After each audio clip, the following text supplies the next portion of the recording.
Hello, Taurus.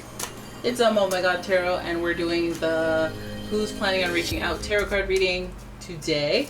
And here is the astrology reading cards I'm going to use to carve out the personality of the person we're talking about. And then we're going to get into a tarot spread. Hey, bada boom, bada bing, let's do this. Your first card, Taurus.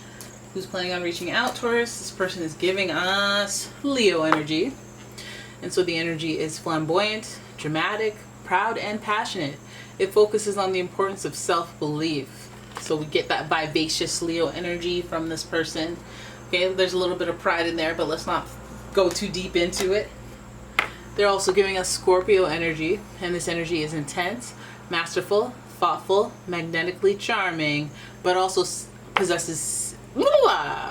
secretive and possessive.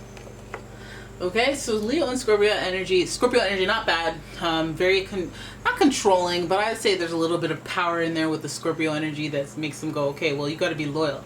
And baby boo, Leo and loyal, Scorpio and loyal, it's becoming a theme here. This person is meeting themselves somewhere where they're like, they need loyalty and they give loyalty. Okay, that's a main issue right there. Then we have Gemini energy, and this energy is communicative, mischievous, lively, witty, and informative. Stimulating exchange is possible, and so we have a beautiful thing happening here. Okay, because the Gemini energy is very communicative, very good at that, but also it could be very persuasive, which is another thing that Scorpio could, use to their advantage, that energy. So this person is overall good at like showmanship, good at persuasive, just being a likable person when they need to be resourceful. And this person is also a leader. They have boss energy, so it's kind of like they handle things like pros. Let's see what this big energy has going on when it comes to you, because it seems like it's a person that has money in their pockets. You know those people that walk in, they got presents. It feels like one of those types of people. So let's have a look at this relationship reading. This is your special magical person. Let's see what's coming up. Okay, so the first card we have is friendship. We have the Page of Cups, which is it's a good omen. Yeah, sure. Page of Omens is giving us energy that this person is connected to their youthful energy. This also is here with the Leos. I feel like it's here with the Gemini energy as well, because it reminds you of your siblings. Siblings remind you of childhood, children, all that stuff. So this person has a friendship with you, or it's either that or they just come off as very friendly to you and very like familiar. But they also have a pure innocence that people connect with to them, and they seem like they could be fun. They could be fun.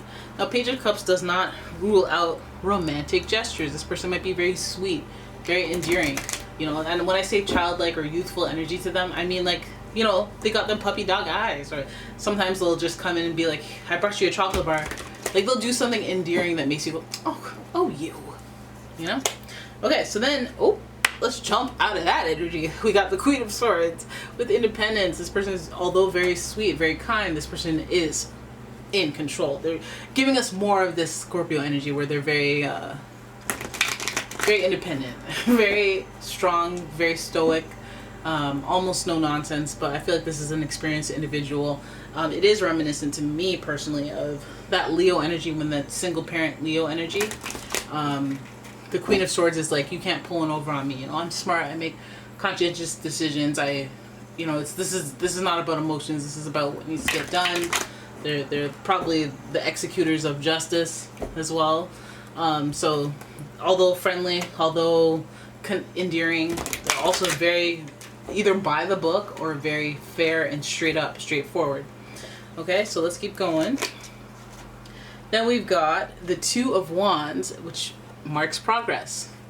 Okay, so we're making some progress. Maybe some of you guys know this about this person, that they may be very guarded, but they also have a ooey gooey center with the Page of Cups energy. But we see the duality coming in with the Two of Wands. Oh yes, progress. We just started. Ew.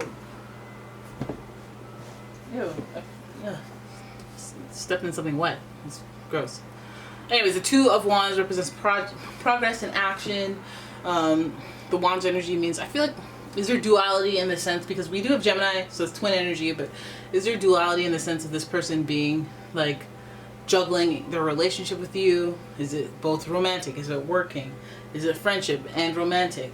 I feel like this person really is serious about their independence, and that might be just kind of throwing you, because they do interact with you on a partnership level, or like they're trying to make progress with you within this dynamic of the two of you, but at the same time maintaining their independence is very important. Like they won't budge on stuff.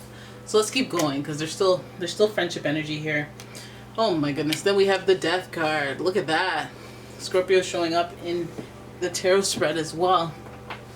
Now the Death card is associated with the Angel of Transformation. It's associated with Scorpio, so we know that this is about a rebirth, and this is about karma.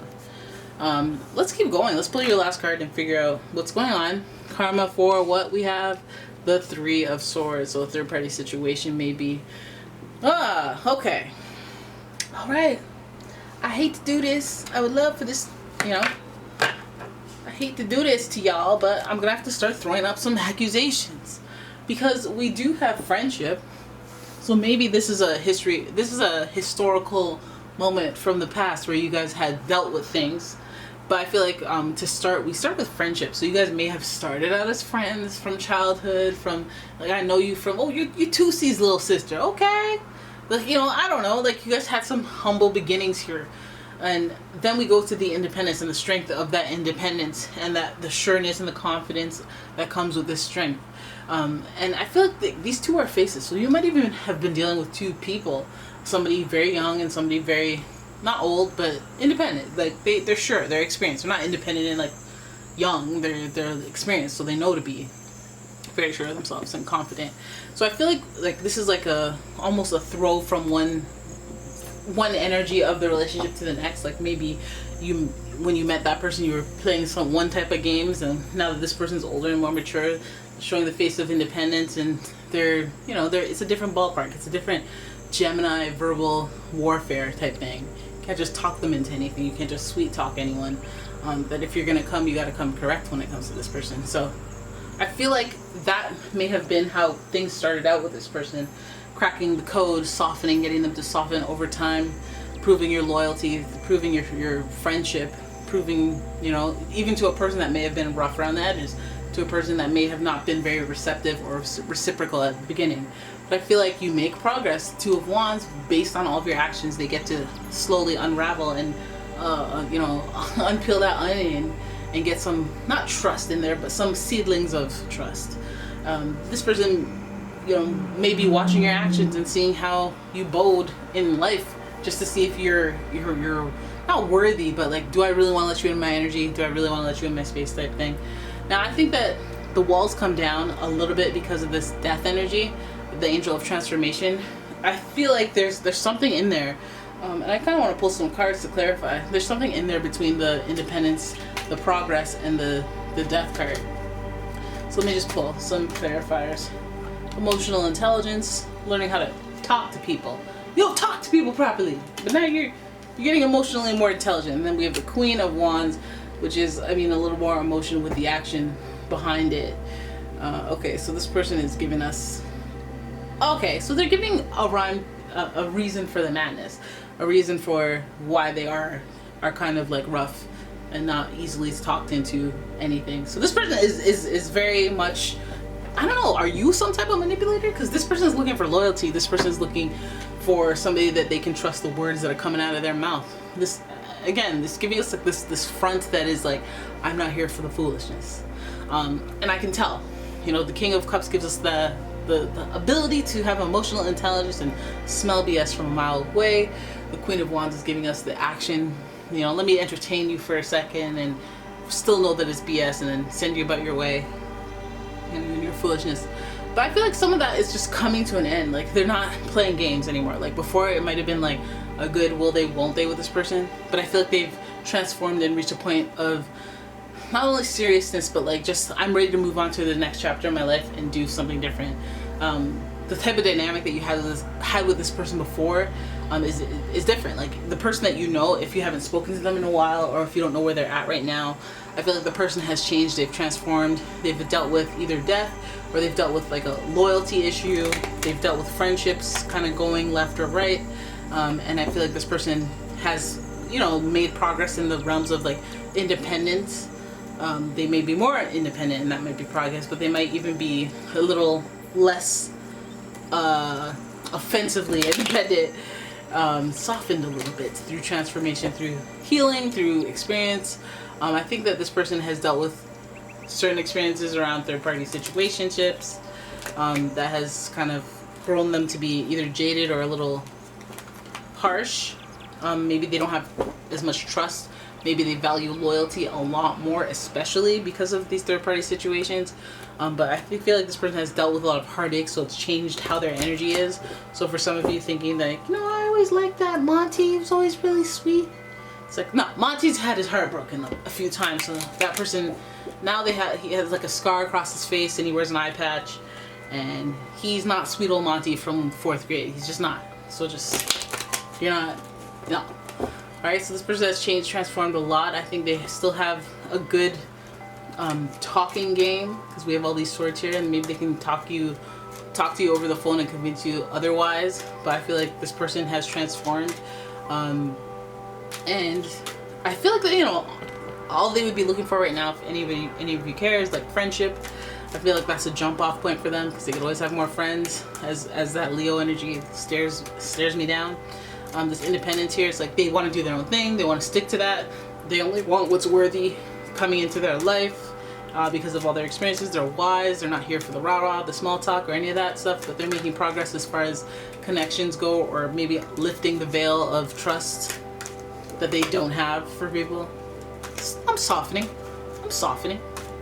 But I think that what has deeply affected them the most is third-party situations.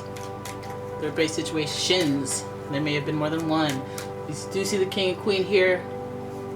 There might be something to that.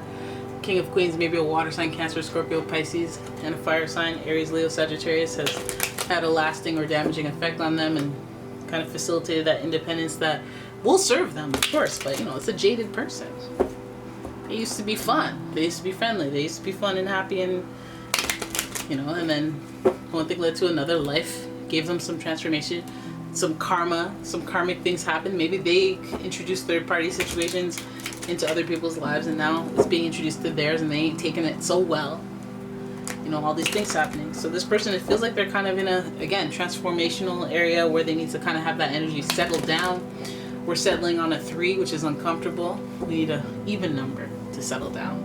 I think this person is just going through some situation where it could even mean that their home is transforming, their lifestyle is transforming as a result of a third-party situation in which they are probably lined up with their independence.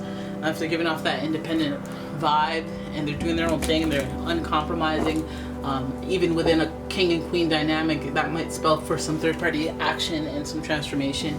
So yes, that is your person. They're dealing with a lot, and I mean, if you're part of it, if you're part of the third-party situation, and you know where you at, you know your position in this situation, but this is what they're dealing with right now. And so if you're introducing some of that type of energy, you may have your own reading for it. You may have your reasons. You may have certain situations that led you here. But this person is having a transformation, existential crisis, aka, because of it. All right, so there it is. That is your reading. I hope you enjoyed it. If you did, please give the video a thumbs up and subscribe to the channel, leave a comment, share the video, and if you'd like your own personal reading, please check out the description. There's a link to the website as well as a link to my Etsy shop. And yeah, thank you so much for watching. I will see you in the next one. Bye bye.